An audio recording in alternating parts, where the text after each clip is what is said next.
1, 2, 3, 2, 2, 3.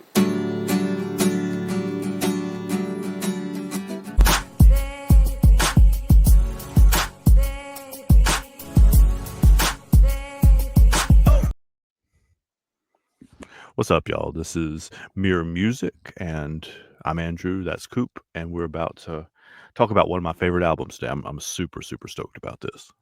Mm-hmm. Everybody, welcome. Click like, share, subscribe to our page. We're growing. Next goal for us is going to be 3,000 subscribers, sir. We're vastly approaching 2,500. Yep. So happy for our growth and development. Amen. We're doing good. Doing good big things. And enjoying doing this. Yeah. So part of the reason why we're covering this is because I think we probably should actually say what we're doing because it's in the title, but we probably should say it out loud. Today's episode is a special episode about The Roots' Things Fall Apart, which is, I think, the second hip hop album I ever bought in high school. After Wyclef's The Carnival. We'll talk more about that later. But yeah, it's one that's been with me for a while. It's a masterful album. I listened to it again this morning. Black Thought is just a special MC. Yeah. And this is one of those. He jumped off the page. Yeah, this is one of those albums where you realize that he's one of those guys that he can just rap to anything well. It really doesn't matter what you give him. You can give him a break loop, a beat break. You can just give him old school drums, which we're going to get to one of the records that does that. Mm-hmm. You can give him scratches. You can give him beatboxes.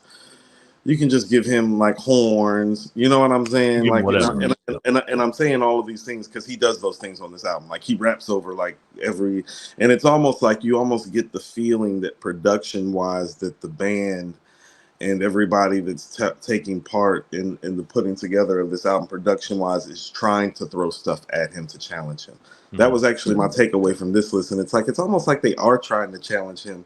Like his greatness a little bit on here, and I mean that like in a musically creative way, pulling great work out of one of your greats by challenging him with different methods or forcing him to approach the song with different methods is what I mean to say. Yeah, he's got all kinds of different flows on here. Yeah. Well, I mean the beats go all different types of ways. Yeah, so it makes sense. But I think at the core of this album, in a hip hop sense, this was the first time that the spotlight was on them, really. Yeah. And not just because of You Got Me. Like, there are some things, and we're going to talk about Philadelphia Half-Life during this episode because I like to do some comparative analysis. Yeah, for sure. For a couple of reasons. But they knew that the spotlight was on them, and they made sure that they wanted to highlight the Philly. This is big time Philly album. This is a big time Philly album, and I mean when I mean they wanted to keep it core Philly hip hop, I mean that was the goal in the motif of this album specifically. If I may, I'm going to go down the list of guest appearances right quick on this album. I was that was where I was going to go to. This is like Electric Ladyland, like whole deal, so DJ Jazzy Jeff does the scratches on Next Movement. Icon. Philadelphia. You know what I'm saying? This is what I mean about keeping it Philly. Like they give you the tone immediately from the jump because right after the intro, they're like, no, like we're going to have DJ Jazzy Jeff do the scratches on this record. Mm-hmm. You know what I'm saying? So that's put together for musically, but also like video wise, publicity wise, because this was one of the singles off the album. They have Mos Def on Double Trouble, aka Yasin Bey. Common on Act 2, Love of My Life. Beanie Siegel on Adrenaline. Of course, Dice Raw and Malik B on this album. Eve and Erykah Badu on You Got Me, which was a hook that was written by Jill Scott, who's from Philly. Yeah. We've talked about this. We did an episode, for those of you who don't know, if you call back in the crates or whatever, we did an episode about You Got Me. I think that was when we did with Jolene, with Dolly Parton. I think that's right. Correct. But yeah, we had a whole conversation about that, and that we have, I think, firmly established that we're both Jill Scott fans. And in a lot of ways. in a lot of ways. Yeah, for sure. But it sounds like Jill Scott. Like, I mean, not the voice. I mean, it's obviously Badu's voice. She has one of the most distinctive voices in music history, but it sounds like a Jill Scott kind of flow hook. Yeah, it's Jill Scottish. Yes, Jill Scottish, absolutely. So this album has Philly all over it. You know, they have the established Philly people with DJ Jazzy Jeff. They have, you know, of course, them themselves, but also, you know, the coming out Parley Beans, Eve.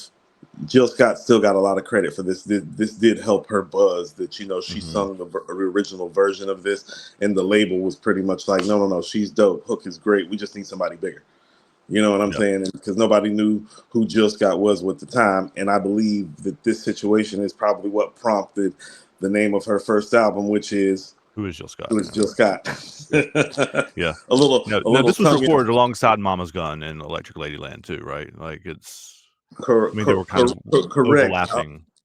Correct. Which actually just preceded, if I'm not mistaken, while Philadelphia Half-Life was getting done, Raphael Sadiq and D'Angelo were working on the Untitled, his second album. Yeah. Voodoo? Yeah, Voodoo. Voodoo's a song. Yeah. No. Voodoo's album. Yeah, Voodoo. Okay, yeah. So Untitled's a song, yeah. Yeah, so the roots are around a lot of great people at the time. So those are some of my early thoughts about the project. Oh, one more thing about how they kept it Philly. Little hip hop history for everybody. Yeah, please. So the record Without a Doubt, mm-hmm. That's a sample from Schoolie D's Saturday Night. Okay. Schoolie D is the first. Schoolie D is the first like really big time Philly gangster rapper. Like, and he's a little bit ahead of his time. He's like really raunchy. He's very Cool G rapish. Okay. You know what I'm saying? So it's pretty, you know, the material even definitely for the time is like, whoa. But it's a so that loop that comes from Saturday Night by Schoolie D, a Philly MC. So they kept a little Philly history on there too. Like that's not one that I knew. I knew most of the other things that you'd said. Yeah, go back. I didn't know that. Go listen to Schoolie D's Saturday Night. It's a pretty raunchy record, but it pretty much talks about the thing that's, you know, a young man wants to do on a Saturday night. Yeah. Their activities, yes, for sure. Yes. Proclivities. So that's another Philly part of this album as well. But go ahead, tell me some of your thoughts. Man, like I do want to talk about the literary aspect of it at some point. I don't know that we start there, but I mean there's tons of obviously that going on here. The thing that I wanted to start with really is I haven't listened to this album. I listened to it a bunch when I was a teenager. And I had not listened to it in 4 or 5 years, probably, like back to front. So like I haven't listened to it back to front, let me say it like this, since I started working with Hip Hop Talks and started working with you on this podcast and started going on this journey. This Mirror Music was 3 years ago-ish. And Hip Hop Talks obviously has been in the last year where I've really gotten into not just the graphic design and the putting together stuff, but also the I've learned a lot too. All of that to say is that now I'm hearing this with new ears, right? Like there are lots of, it's like you going back and listening to Rumors after we've had this conversation, or going back to listen to Nirvana after we've had conversations, or whatever, right? I'm learning more about the people involved. I'm learning more about who they are and how bars are put together, and like all of this stuff, right? So I'm hearing things in it now that I'd never heard before, right? Which is super cool. It's a fun experience because, you know, when you're able to hear, it's one of the glorious things about having children too. You can hear things that you loved when you were younger again through their ears too, right? And so it's a really, really rare experience to be able to hear an album that I've heard a bunch of times again through new filters and new ears. It's been a super, super cool experience. So you want to know what's funny about that when you say that? Because of our experiences and the things that you've taught me about chords and strings and melodies and harmony, I actually understand and appreciate the Roots better as a band because of that. And so when you're they're an talking about incredibly listening gifted band. So when you're talking about, also too, Scott Storch is on this album too. Scott Storch, also Philly, so the Philly talent is just everywhere on here. But like, no, I actually hear the Roots differently from having like done this with you actually. So that's funny that you say that, because specifically when it relates to the Roots, and sometimes when I listen to Tribe stuff, I hear it a little bit differently now. Like when I listen to the Low End Theory now, the Low End Theory now to me does sound a little bit more brilliant than it did before, because I understand like the chords and the bass lines and harmonies and melodies a little bit better than I did before. I'm making a couple notes because I don't want to forget any of these things, because you just gave me like 4 different ideas of 4 different directions to go. So like I was definitely not as familiar with Tribe before we started working together in this kind of podcast format. I heard a lot of Tribe in here. Like I was like an influence as far as where that's coming. I was like, oh, that sounds a lot like so like this is not a follow-up to Low End Theory exactly, but it's definitely in that lineage. So specifically that album, so all the music that you hear, I mean, and I say this respectfully, like D'Angelo, Maxwell, Erykah Badu, Jill Scott, The Roots, Black Star, Common, all that's a play off the Low End Theory specifically in my mind, musically speaking. Not saying like content or theme wise, but musically speaking, the approach is the Low End Theory, which is why the Low End Theory is special because it actually can apply to like R&B and rap at the same time and simultaneously. But that's one of those things I was talking about just a minute ago, like that I never would have made that connection before we started having these conversations, right? But like in the middle of even like the next movement and a step into like the early songs on here, I was like, this sounds like Low End Theory a lot, actually. Or it's at least picking up that torch and moving with it. Like it's also too, because they're a live band, they're probably the closest thing at the time that you could get content wise and drum wise that was Tribe like, because Q-Tip is one of the better drum programmers in rap history, but they actually have a live drummer who's pretty dope. And they also have Black Thought, who, even though I love Q-Tip, I do find Black Thought to be the superior MC. So the number of people that are better than Black Thought as an MC is a pretty short list, right? Like it's a pretty short list.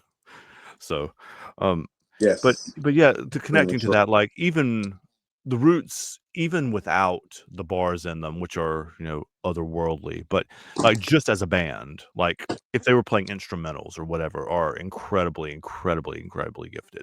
Like they could be a jazz band if they wanted to, like just play in like the jazz clubs and just play without any bars at all and just have piano, bass, drums, like, and handle that way. Guitar. So this is this album is also a rarity in the sense that at least around that time in hip hop terms, usually by your 4th album, from the era that the Roots come from, by your 4th album, it was almost over by then. Yeah. So what's kind of special about them is that their journey really didn't get started till their 3rd and 4th album, right? In terms of people getting to know them, and some of that has to do with the quality. So there's a little. You're familiar with the Flavor in Your Ear remix, right? Maybe like it's not like I can't pull it to my mind immediately, but okay. So Biggie has a line on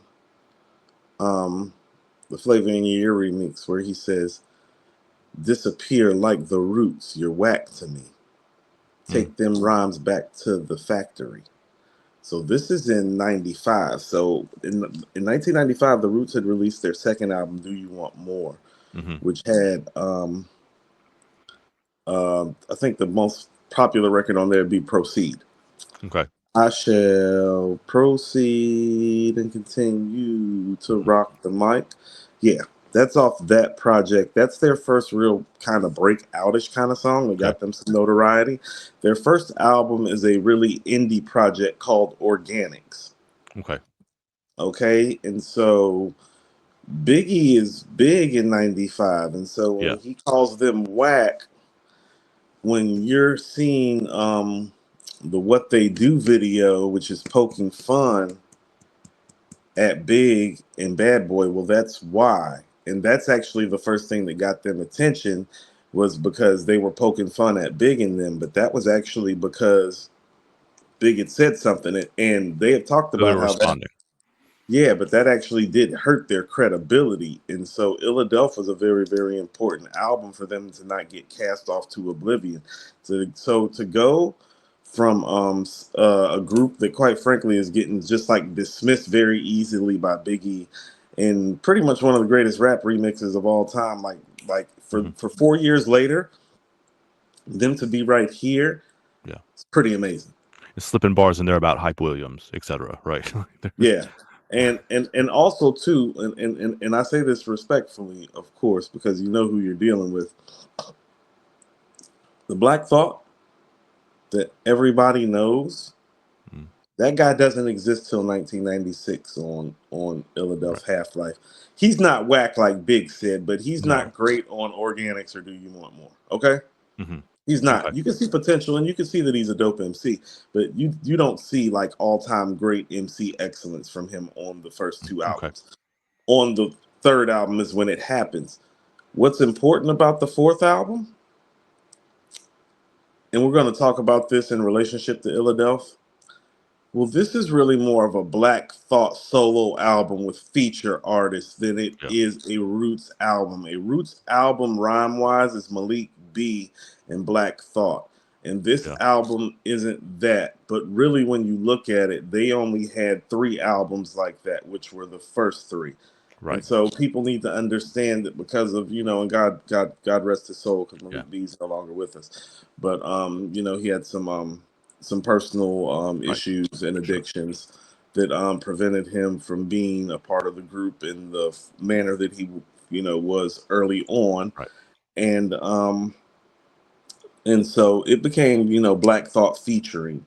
And this is where Black Thought featuring takes flight, where this is really just Black Thought with other people jumping in on a couple of posse cuts, a couple of back and forths, because on Philadelphia, Black Thought is sharing the mic and the hook time with Malik B, which is one of the things that I like about it. I think actually as a duo, they never really got their due because Malik didn't hold up his end of the bargain, but Malik's actually like a dope MC and hook writer. And I think how about this? I think if Things Fall Apart has more Malik B, and I feel the same way about Phrenology. I think those albums actually go up a notch if that happens. And Phrenology is great too. This is not what we're here to talk about, but that's one of the other ones I have. I got that after I listened to Things Fall Apart. Obviously, all of that time, that's one of the ones I got like immediately after it came out. I mean, Phrenology might be their third best album. It's very good. Yeah, it's very good. It's arguable about it being their third best album. I mean, it's Philadelphia and Things Fall Apart, but Phrenology might be third. But that's one of the things that people need to understand about this project too, is that this is the Black Thought coming out party, because there are just so many records on here where it's just really him holding it down. And so it goes from feeling more like a front man to more like a the man. He was the front man, now he's the man. He's like the MC, Yeah, he's the MC. Like Malik has a solo record on Philadelphia, and so does Black Thought. Like, even though Black has Black has a couple of solos on there, but yeah. So that's how kind of like this project is put together as well. And I think because we really don't find out until Phrenology about Malik B's problems, like they didn't really talk about it. And so the fact that these things were going on behind the scenes and they were making this quality of material in substitute in place of, because I guarantee you some of these records probably don't have some of the lineup that they do if Malik B is taking more part in it. I mean, they had it spaced out a little bit better on the previous projects. So that's one of the things. You mean they wouldn't have as many guest appearances? Is that what you're saying? I don't know. Some of this stuff, how about this? The stuff that Malik B is on, it feels like the stuff that was recorded between Philadelphia and Things Fall Apart, not like the year of. It feels like he's not really, he doesn't feel like he's part of the group that much on this project. Yeah. Like 100% Dundee is a record that I love, but it's also a record that's somewhere between that Illadelph and Things Fall Apart sound stylistically, because it has like traces, beat and sound wise, of Illadelph. Yeah. And that's actually, if I'm not mistaken, I forget which one of them it is, but that's actual real like beatboxing on that. That's actually somebody doing that. That's a there's a live ton vocal. of that on here. Like even somebody doing like scratches or loops with like actually their voice. It's and it happens many times too, not just once. Yeah. No, that's what I mean about this album. Like they kept it really, really Philly hip hop. There's a lot of beatboxing, scratching. Like, yeah, it almost feels like, you know, some of these beats almost feel like people should be like break dancing and b-boying to them. You know what I'm saying? Yeah. Like you could see people like doing that on Dynamite, which Jay Dilla produced Dynamite. Okay. There's another. Yep. Yeah, there's just hitter after hitter after hitter on this project. Like, yeah, but like when you hear Dynamite, that sounds like something like that the B-boys would break to. You know what I'm saying? Yeah. And spin to. So no, and obviously the Roots made their bones originally as like a street performer, right? Like they were like they take it like literally out to they're busking, right? And playing out on the streets, and people were stopping to donate money in a jar or whatever. Like that's where they started out, like in their original sense. Beanie Siegel and Black Thought were in a group together briefly before the Roots existed. Like that's a what if for hip hop history right there. Like I did not know before we talked about, or I've listened to you talk about Beanie Beans now for like a year almost on Hip Hop Talks, and like I recognized his name before all of that time, but like I didn't know like how extraordinarily skilled he was. So when I pulled this record up again this morning, I remembered that he was on Adrenaline, and so I actually went back and like specifically after I listened to the whole album for one time, I went back and specifically wanted to like hone in on like what he was saying, and he's is this the first time anybody's heard him on like a major release? Yep. I mean, I know it's pre-Rockefeller, but like is it the first time that people were introduced to him, kind of? Okay, so first time you're hearing him, this is okay. If you're a hip hop head, this is probably your third time hearing him because he's on Crew Love on the Belly soundtrack. Okay, so that was before that. All right. Yes, and he's on Reservoir Dogs on Jay-Z's Volume 2. And so if you're ahead, this is probably your third time hearing him. But for a lot of people, first time hearing him. Yes. Yeah. That verse was nice though. Like it was. It's a great way to sew he's on is, but like it's a great way to sew up that song. It's one of those verses. It's not like a verse of the year verse. It's a verse to end a dope ass song appropriately. Yeah. It's because there's all four of them did a verse. Like Dice did a verse, and Black Thought did a verse, and I think Malik did a verse too. I think as what I saw. That's what I mean. So Adrenaline is another one of those records. I feel like Adrenaline is recorded 98. You know what I'm saying? Like yeah. So it's that was one of. I just wanted to make sure I said that. Like that's one of those moments of re-listening to it today. I was like, I didn't really know who this guy was and now I'm actually like going out of my way to listen again to what he say, because his flow is different on this song too than the others too. It's listen, if Beanie Siegel and Black Thought would have ever really ended up in a group together, listen to what I'm about to say.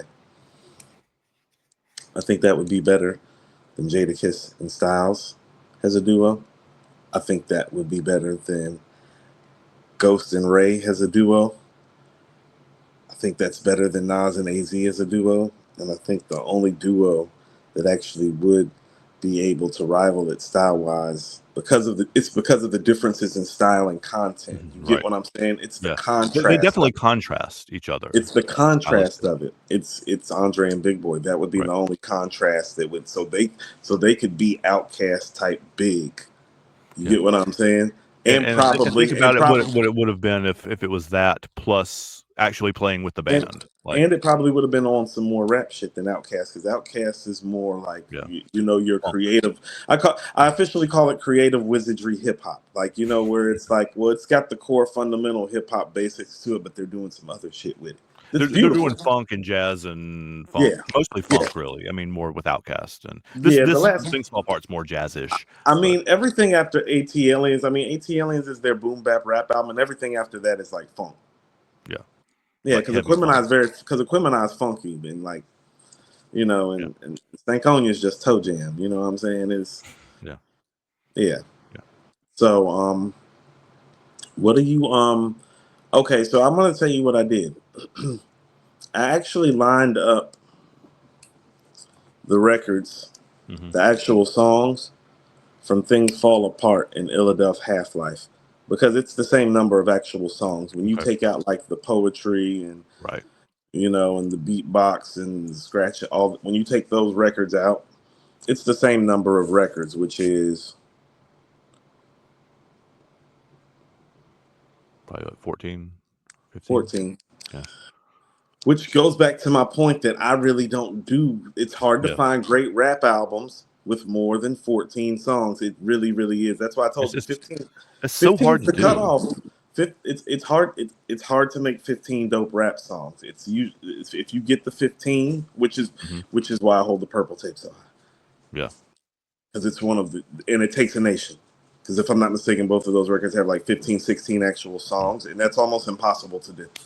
Yeah, it is. It's almost impossible. It Takes a Nation of Millions? Was that their first? Second. Fear of a Black Planet. Okay. Lots of times sorry, you get the best one. Yo Bum Rush the Show, It Takes a Nation, and then Fear of a Black Planet. I'm sorry. Okay. So oftentimes you get their first major label release, any group's first major label release, as the deepest, right? Because you're pulling from a bunch of years worth of stuff. Correct. And it's it's not easy, but easier to do it on your first album than it is to do it again and again. But yeah, it's so you were on Illadelph Half-Life and track listing with Things Fall Apart. That's where we were. Yes. Okay. So first of all, I want to point out highlight the guest list on Illadelph, which is Bahamadia on Push Up Your Lighter. That's Raphael Sadiq singing the hook on What They Do for people who didn't know. Common is on You and I Verse at War. D'Angelo's on The Hypnotic, and Q-Tip's on Ital. So, and of course, Dice Raw and Malik B are here. Malik more than Dice. Dice is on Clones. Clones almost sounds like Dice Raw's record that he kind of just gave to Malik and thought. Which is funny because that's the first single off Illadelph is Clones. Yeah, people think What They Do is the first single. What They Do is the second single. Clones was the first single. Okay. And so it has a really, really good lineup as well. I think the thing about this lineup is because, this lineup isn't as well known outside of Q-Tip. Q-Tip's the highlight of this lineup because Common's not common yet. We know them now, but not. Common's not common yet. This is 1996. Yeah. Like, this is before Common. This is right around the time Common's making One Day It All Makes Sense. Okay. And that wasn't his coming out party. So he's still a couple of years from his coming out party. D'Angelo had just made Brown Sugar. So that was a nice little haul to get that. But he wasn't like iconic yet. Nobody even knew that was Raphael Sadiq singing What They Do on the hook at the time because he wasn't part of the video. Bahamadia, I mean, that's rap head stuff. Bahamadia is great. And she's from Philly. That's a Philly. She did an EP Collage around that time that really got a lot of buzz that was really dope. But when you get to the records, first of all, I do prefer the intro to Illadelph Half-Life to Things Fall Apart. And I like Table of Contents. I just think Respond React is a better record. Yeah, I do too. I like the to me, I mean, this is a sidebar. I don't want to get you off of your list, but like no, go ahead. Hitting like I don't dislike the next movement, but Step Into the Realm is where it kicks off for me, like for my ear anyway. But go ahead, keep going. Okay. So the next record on Illadelph would be Section. That would be versus Next Movement. And I like Section. I think Next Movement's just too big. Yeah, it is a great song. Like, and Next Movement's a dope song. Now, I got Panic and Step Into the Realm, and I have that as a tie. And I'll tell you why. I think Step Into the Realm is the better song, but I think Panic is the better pull off because it's actually Black Thought telling a story, which you don't normally get, especially from Black Thought in '96. So when I listen to Panic, Panic was one of those records because it's early on in the album that lets you know that this guy is different than the guy that you heard on Do You Want More. You know, like he's put it all the way together and it's happened fast. And so I have that as a tie. I was never a big fan of The Spark. The Spark is actually one of my least favorite songs on Things Fall Apart. And that's up against It Just Don't Stop, which I'm not a super big fan of either. So I have that as a tie as well. Dynamite and Episodes I have as a tie as well. And see, this is what I mean about this album. They're close. Yeah, because when I went back and looked at it, it's like, oh no, like not about the records that I prefer, because I probably would prefer It Just Don't Stop in Episodes, like personally. But like when I look at the records, I'm like, no, that's more like a tie. And so look at where we are. We're like almost halfway through that project, and it's like, well, tie, yeah. It's 1-1 ties. And so then it goes to Push Up Your Lighter and Without a Doubt. I do think Push Up Your Lighter is better than Without a Doubt. Then it goes What They Do and Ain't Saying Nothing New. And I love Ain't Saying Nothing New. How about this? For me, Ain't Saying Nothing New is where the album levels up. Okay. Like I feel to me, it goes up, starting with Step Into a Realm and going up to Really Badu, really. I mean, like, it's going up, leveling up almost each song. How about this? I feel like from Ain't Saying Nothing New all the way to You Got Me is one of the more special rap song runs that you'll find. Yeah. You know what I mean? So the specific Ain't Saying Nothing New, Double Trouble, Act 2, Dundee, Adrenaline, You Got Me. Like that stretch, that's what I mean about the level up. Because for me, you could say that all of those songs are classic and I would be okay with that. Yeah. Well, and I love Step Into a Realm, and I like Spark, and I like Without a Doubt. Like, I like those three that come before it too. So like that's why I spun this record so many times, right? Now I have Concerto of the Desperado up against Double Trouble. I prefer Concerto, but I think Double Trouble is probably the better record. And so, and this is what I mean about this is where, and listen to what I'm about to say, and this is where I'll finally concede that Things Fall Apart is actually better than Illadelph Half-Life, because this next run of songs, well, as much as I love Clones, it's not better than Act 2 Love of My Life by Common. I love You and I Verse at War with Common. It's not better than 100% Dundee, in my opinion. Yeah. I love No Great Pretender. That's Malik B's solo shot. I'm sorry, I love No Alibi. That's not better than Adrenaline. I love No Great Pretender. That's not better than You Got Me. Now, I do believe that Hypnotic is better than Don't See Us. Yeah. And I do believe that Ital is better than Act 4. But that stretch of songs right there, it's like, well, they can't recover from that. You know what I'm saying? Yeah. It's literally those 5-6 songs that give it a slight edge. But I want people to notice this. Oh no, they don't have one certified classic. This means they have two. These albums are extremely close. Like Things Fall Apart is only like maybe a song or two better. Like Illadelph Half-Life is maybe a half step behind. It's very, very close. Matter of fact, when I tally it up, it goes 1, 2, 3, 4, 5, 6 to 1, 2, 3, 4, 5 with a bunch of ties. So it literally just, so it's literally about preference. These albums are very equal and comparable, and that's what I really wanted to highlight. Yeah. Oh, you want to know? Obviously, my preference is Things Fall Apart because that's that was my buy-in. That was where I started, right? Yeah. So Illadelph would be mine because that's my I buy-in. don't know enough. I haven't listened. If I'm being 100% honest, I haven't listened to Illadelph Half-Life enough to have a solid opinion on which one's better because I've not spent enough time with it. But what I can say is that Things Fall Apart's, if it's not the most important hip hop album to me, like as far as like my buy into hip hop and like starting to listen and starting to understand what was going on, like it's way up there on my personal. That's a good buy-in. That's a good buy-in. Like, yeah, Things Fall Apart is a good buy-in because I feel like, you know, the Roots are a good representation of hip hop. Like, content-wise, MC-wise, production-wise, song-wise. I do think, and this is what I mean, like, if I was taking their 20 best songs, I'd tell you probably about 12 to 15 of them are between these two projects. Yeah. Like this is their moment, and this is where Black Thought became Black Thought to people. Right. You know, he was supposed to release an album called Masterpiece Theater that never came to fruition. And I'm going to say this respectfully about Thought as well. Even with all the greatness that he exuded on these Roots albums over the years, I still felt like he needed a cheat codes. And that Cheat Codes album is just we've talked about Cheat Codes on this show and on hip hop, and behind the scenes for whenever it was 2 years ago now.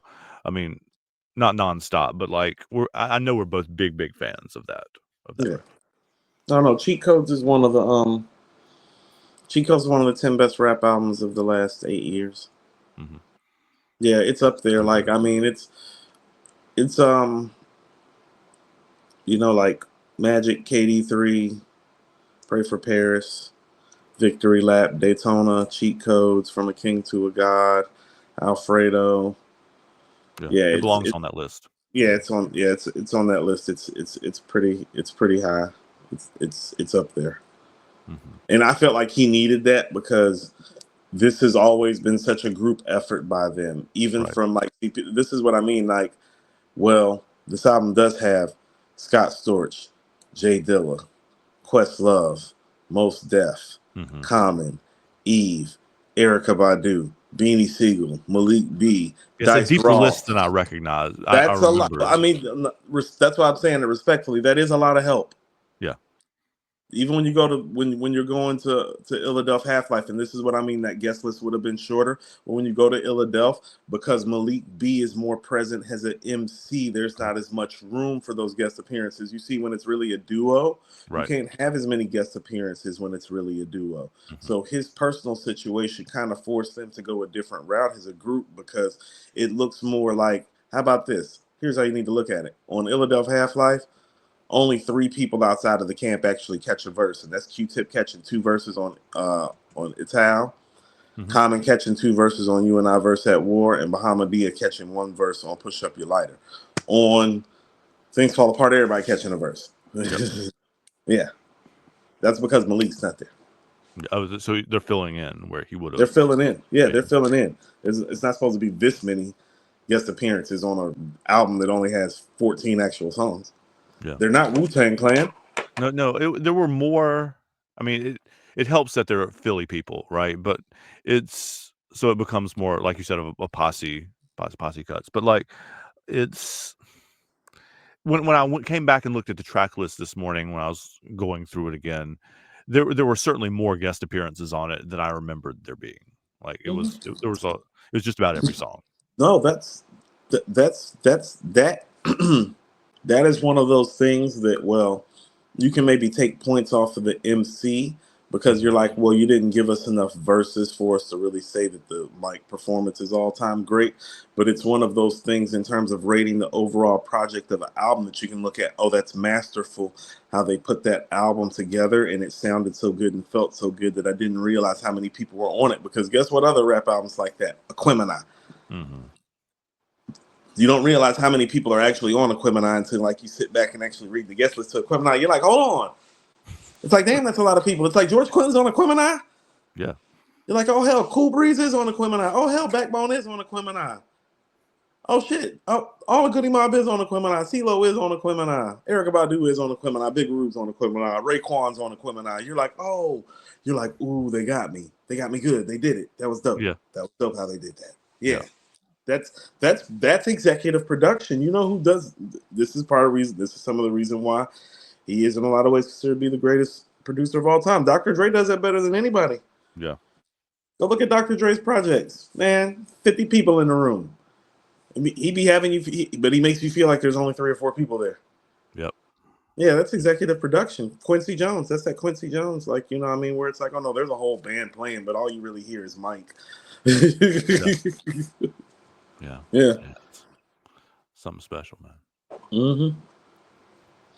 So, they released there's there's an overseas CD that they released. I want to say right after Things Fall Apart came out. Mm-hmm. Matter of fact, it was that summer. It's called The Legendary. Okay. It's a little 6-track EP of their live performances in I want to say like Belgium, Denmark, somewhere like that. That's what I mean. They were already overseas by then. Like Things Fall Apart is probably what kept them in the States and made them viable in the States again, because they were probably about to become the Roots Euro if things didn't start going the way they were going. Like Illadelph did well, but Things Fall Apart definitely made them more of a household name, and probably led to things like Jimmy and all that. Yeah, all that comes from this project. But look up The Legendary, and I'd I'll like do to it. say, yeah, it's me again. No, I love Yeah, live Hip Hop music. Encyclopedia. Yeah. There's actually a couple of records on that live performance. It's like it's one of those early things. That's what I mean. It's like, oh no, around this time is where Black thought the legend is the legend, because when you hear him on that CD, even live in audience, you're like, man, it's like, oh, it's pretty breathtaking. It's like it's a little. I don't want to say a shock, because that's disrespectful. But even when you start hearing him, it's like no. From the guy that was around in 93, 94, 95 to what he was in 96, 97, 98, 90, it's like, oh no, it's a totally different guy. One up. Yeah, the level up is real. It is, and so exceedingly great. One of the other things I noticed when I was re-listening to this album this morning was like my initial buy-in to the Roots was that it was a band, right? Like there are people, there's a guy playing the drums, there's a guy actually playing the bass, there's a guy playing guitar, there's a guy playing the keys, right? That's where it started. That's when I first became aware of them as a band, right? Like, and that's why I started listening to it to start with. I was like, oh, I might actually. This sounds wildly disrespectful, but this is 15-year-old brain or 16-year-old brain, right? It sounds like a real band, right? As opposed to, I did not at that age consider people doing loops and drum loop and that kind of thing as not skillful. But like I didn't like think about the skill involved in doing production in that way. You didn't understand the nuance of the craft. That's okay. I didn't. So I didn't get it then. So I started with the Roots because it crossed over that line of like I recognize a guy playing drums and I recognize a guy playing the bass. Like it's like I can see that connection. But I did not realize until or I was not able to articulate until I listened to it again today, that the second part that caught my attention on this album was the hooks. Like we've talked a million times on the show about hook games and the melodies and like having something to sing along to and having something that sticks in your head or whatever. I didn't recognize that this album had that until I listened to it again this morning. And I was like, oh shit. Like not every single song, but just about all of them have like one of those kind of things that kind of sticks a little bit. So that's kind of funny, because I too walked away with the same epiphany today, and that's from doing this with you, because I didn't because I will tell you this, my original critique about this project was that I didn't love the hooks on it. Yeah. And now I go back and listen to the hooks, and I was like, oh, that's just because I didn't hear the melody and the cadence of it, because I was looking at it from this album is definitely put together with a hip hop ear, but it's put together by the hip hop ear of some people who know how to read music. Yeah. And so there's These a are jazz musicians. Yeah. So there's a musicality, even though it's hip hop rooted, there's a musicality to even the hooks of this project that I didn't really understand. And think about this, I still thought it was a rap classic without knowing that or realizing that. Yeah. No, like even like the Double Trouble hook, which is not sung really. It's that's even the rhythm and cadence of that is still double trouble, bubble, bubble, bubble, bubble, right? Like even that is just it's one of those sticky things, right? And there's a sense of melody to it, even though they're not actually singing notes. It's funny that you bring that up. Double Trouble is arguably the best record on there to me. I love that fucking song, man. I think love it's it. special. It's one of the more underrated. Like when people talk about who had like the best duo song, it's one of those records that doesn't get like considered as much, but it really should. Yeah. Yeah. The bars on there are great too. Like I'm not just talking about the hook there. I mean the verses are the incredible bars, too. the hook, the chemistry. Yeah. The chemistry's there too. The chemistry got to be there too. No, they sound good together. When I re-listened to it this morning, this is my my growth my ears growth, I guess, as listening to this. I didn't remember that Mos Def was on it. And so I was listening to it and then heard somebody drop. I don't remember the lyric exactly. It says something about Black Star though, as part of the verse. You can catch every ball from the Black Thought and the black man from Black Star. Yeah. Like that was one of those. My ear perked up. I was like, wait, that's and now I recognize his voice. It's just one of those things you're not like. There are very few people whose voices like jump out at you if you're not like paying attention for them. Like I can tell Yassine Bey's voice if I'm like listening for it, right? But it doesn't jump for me the same way as Erykah Badu's voice, for example. Like it's a super distinctive. I think it's due to lack of acquaintance too. It may be. That's absolutely something. I mean, So he does have a distinctive voice. Yeah, I think that's more on the artist not having the audience acquainted with him enough. Quite frankly, yeah. I mean, yeah.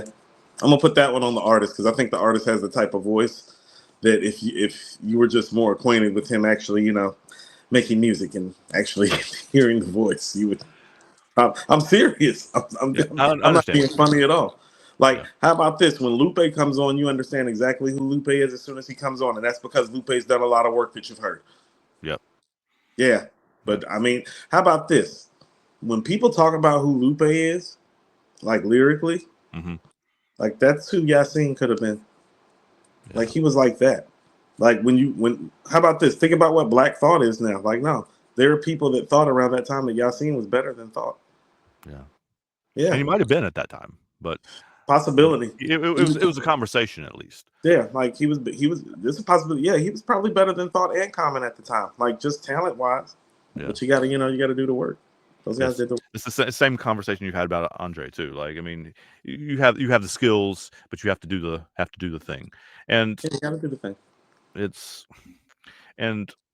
just upsetting that I don't say they didn't love it. I mean, I think they do, but it's just it's not the thing that drove them really. I mean, Andre seems like he has just a bunch of different interests. Like he has lots of other things that he's interested in too.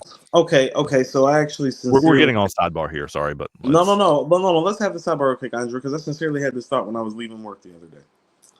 I was literally sitting. I was waiting for the train to take me back to my car, to the parking deck where my car was at, and I thought to myself, it's like, well, and this is me just talking to myself, literally having a by myself meeting. I'm like, well, you need to be more respectful of other people not loving hip hop as much. You do a whole nother podcast where half of the podcast you really don't talk about hip hop at all. You have other interests. You're about to start a whole nother show that's going to have like some hip hop in it, but not necessarily hip hop related. Right.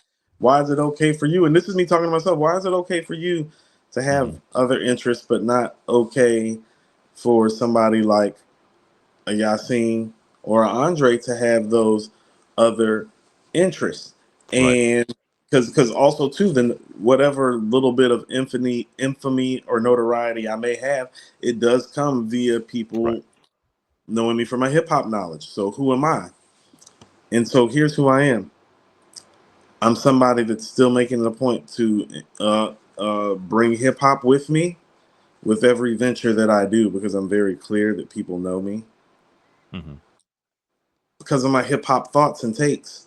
And so even Unwrapped with Coop is going to have hip hop in it. There's album reviews and stuff like that, right?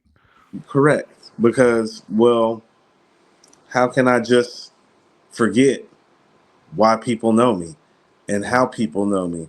And why can't I find the way to bring hip hop with me on these other ventures. Because think about it, mass market and media tries to find ways to bring hip hop with it wherever it goes to sell its product. Mm-hmm. Why can't the artist that's viably sold the product bring hip hop with them? You get what I'm saying? Yeah. And so that would be my problem with their other ventures.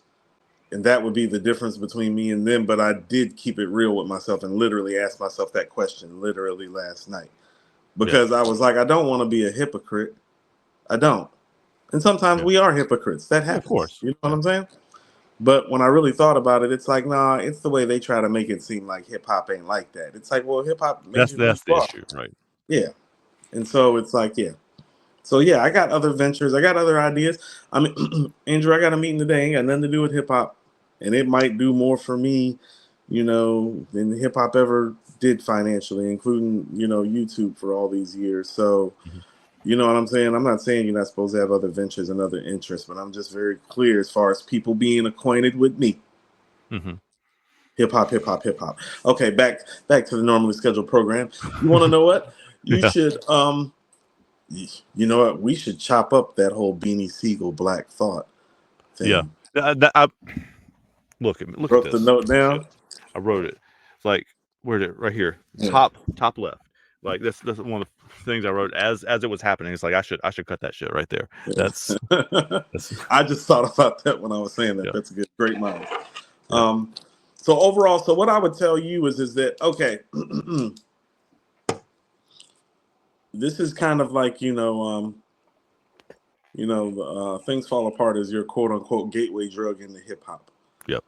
But you are familiar with a lot of other projects now.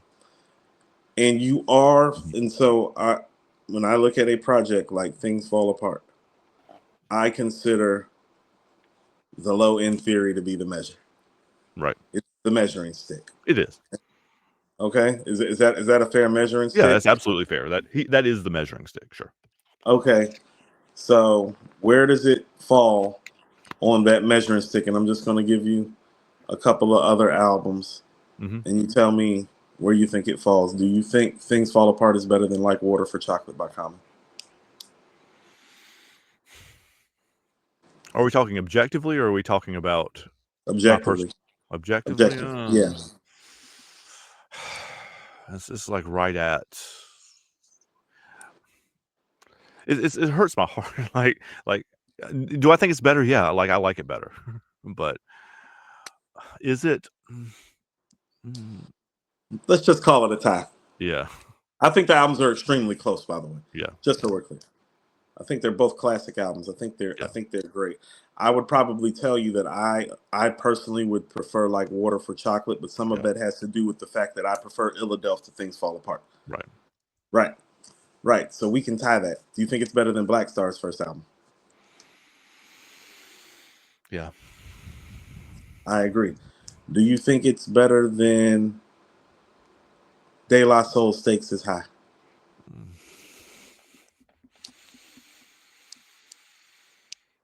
Probably, yeah. I think so too, but not by a whole lot. No, it's close. It's close. Dilla's on Stakes is High too. Dilla's everywhere. Yeah. all over the place. Yeah, he's all over classic rap albums. Like he's part of so many classic rap projects like that people like really don't. He's part of a lot of classic rap albums people don't talk about enough, like Stakes is High, Things Fall Apart.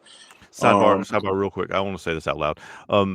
The album that I've been trying to get everybody to listen to, Ellie $Less's Supply and Demand, which I think is fucking incredible, and it actually feels in this kind of way. If you guys have not listened to that, you should listen to that. It's like 20 minutes. It's incredible. Anyway, one of the bars he says is listen to something about listening to Dilla and chilling out. Like it's part of that. Was just a sidebar. Go ahead, carry on.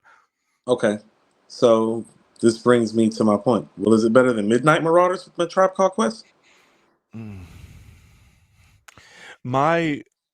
This is going to be wildly disrespectful. Sorry.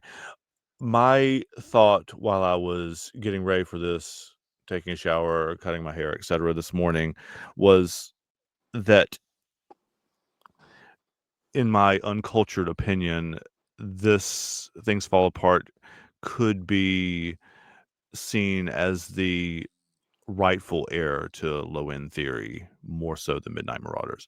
And I know that's a wild take, but like it definitely feels like a progression of the Low End Theory's ideas to me. I actually think you're posing a valid question when you say that, if you're talking about musical ideology and the progression of the ideology going somewhere, because what they were really doing is they were taking their favorite live jazz samples and excuse me, Bless you. and they were interpreting them into a hip hop format. Right. Well, the Roots are just like, shit, we can just play the jazz. We just gonna play that shit, yeah. Yeah.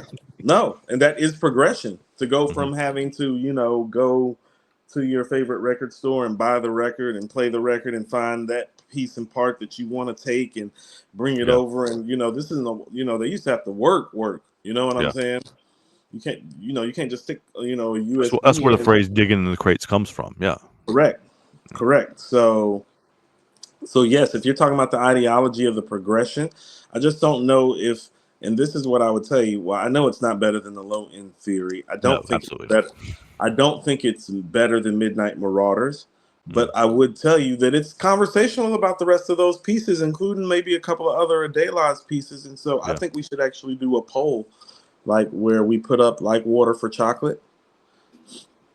Do you want me to make a list and put them all together in the same poll? Yeah, Like Water for Chocolate, Things Fall Apart, and Stakes is High. Okay. I think we should let the people decide, because I think all of those albums are comparable.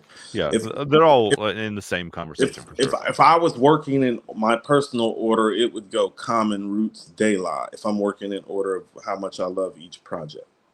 Okay. But splitting hairs about 3 albums. I think Black Star is not on the level of those 3 albums, personally. It's a great record too, but not, it's a great record. It's just not on, belongs in that conversation. Yeah, and maybe some of that's like our personal bias. Like, why do we only have one? Not we have 2 Black Star albums now, but why did we only have like where? This is also what I would share with you, and what I would tell you is that, well, whoever wins this poll, then we should put that winner up against Midnight Marauders. I'm good with that. Yeah. I think most people who would listen to this show would reflexively say Midnight Marauders is better. Like I think that's it's a but reflex. I also think it's closer than people think. It's that run towards the end. It might be a little bit closer than people think. I need to listen to. I went and listened to Midnight Marauders the whole way through, maybe about a year and a half, 2 years ago. I'm gonna have to go back and listen to it too, and all the other ones like Water for Chocolate and Stakes is High too. Like, I haven't listened to those in a while either. But yeah, I listened to Stakes is High about 6 months ago. De La is just remarkably consistent. They're remarkably consistent. They're just not. They're almost too low key for their own good. Yeah, they're not exciting. Do you know what it is? De La's not box office. The songs are box office. They're not box office. Does that make sense? Yeah, like, they're more chill. People. Okay, so this is what I'm. Okay, so Steph Curry is like box office. That's like must see. Right. Going to see John Morant. It's box office. Yeah. Going to, you know what I'm saying? Going to see Jokic right now is box office. Oh yeah. You know, he's like, De La doesn't give you that type of performance. They just they're kind of KD-like in the sense that it's like, no, they just kind of go get 30 points and go home. Yeah. It's like, they just get 30 points every time. Yeah. So, they don't have really a bad album. It's just that their best albums really don't move the needle the way Tribe's best albums do, even if the albums are comparable. Yeah. Yeah. That makes sense. Yeah, like 3 Feet High and Rising is probably my favorite De La album. I think it might be better than Midnight Marauders, but I think even though objectively it might be better, I still would probably listen to Midnight Marauders more, because Midnight Marauders is more entertaining. Oh, gotcha. Yeah. Yeah. That makes sense. Yeah. Any final thoughts? No, that was a fun show, man. Like, this is like I've said this repeatedly on the show. I love this album. So it's hard for me to be unbiased about it when we're talking about polls and talking about that kind of thing. Like and I've also listened to it dramatically more than the others as well. So that's one of those things from the CD buying album age. You just rocked with what you had instead of can switch between stuff quite so much, or that's what I could afford So anyway. I like stuff like this too, because it gives me reason to like go listen to other projects too. Like today and yesterday, I've been listening to Philadelphia and Things Fall Apart. But now that we've had this conversation, I'm kind of like you. It's like, no, I need to go listen to Midnight Marauders again. I need to go listen to The Stakes is High again. I need to go listen to like Water for Chocolate again. It gives me a reason to go revisit these albums. I'm going to be honest with you. I don't, and it seems crazy for people like they're like, you don't go listen to these albums. It's like, how much time do you think I have in a day? Yeah, Actually, it's like I usually don't go back and listen to the albums that I was raised on unless I really, really am in the mood to or have a reason to. Right. Yeah, not the full project. I don't do that anymore. Yeah, and there's a difference also between, and I've written things about this too. I'm working on pieces about it, but there's a difference between like I'm putting it on the speaker while I'm playing with my kids or doing other things like cleaning the house up, all that kind of thing, and like actually sitting down and listening to it That's and what I paying mean. attention to all the Yeah, pieces. that's what I mean. Yeah, like these records be coming up on my playlist and they be spinning and I listen and I bob my head to them. But as far as like sitting down to the music, it's like, oh no, I don't sit down and dissect the albums until it's time to anymore. Really, Right? It's like, oh, we got such and such anniversary coming up on Hip Hop Talks. Oh, great, let me go listen to Death Certificate. Yeah, That'll be that'll be a nice little fun excursion. Yes, exactly. And it's great that Things Fall Apart had an anniversary. Is this week, right? This week, this coming week? 21st. So a couple days ago, as we're recording this, I'll probably release this Tuesday, I think, probably. We'll talk about that behind the scenes, but it's great to have an excuse to go back and listen again. It's and not that you need one, but like it's good to have kind of a little nudge, right? For me, anyway. No, I think I love the way that we've molded this podcast and gotten like very, very versatile and agile to talk about projects that we love. And I think this is a project that also too needs to be talked about a little bit more.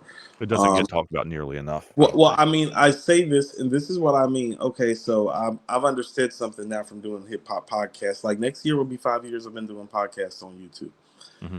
So, well, no, not podcasts next on month. YouTube, but podcasts next month. Next month will be 5 years that I've just been because we started off Facebook. Started in pandemic. Yeah.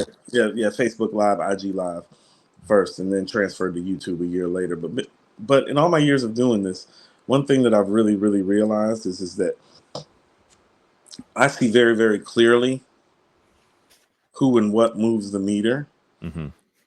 And so certain classics don't get talked about as much because it doesn't move the meter as much. Right. And so as far as known as the Roots are, it's really not a hip hop meter mover for its generation. And so because of it, their greatness and their great stuff doesn't get talked about as much.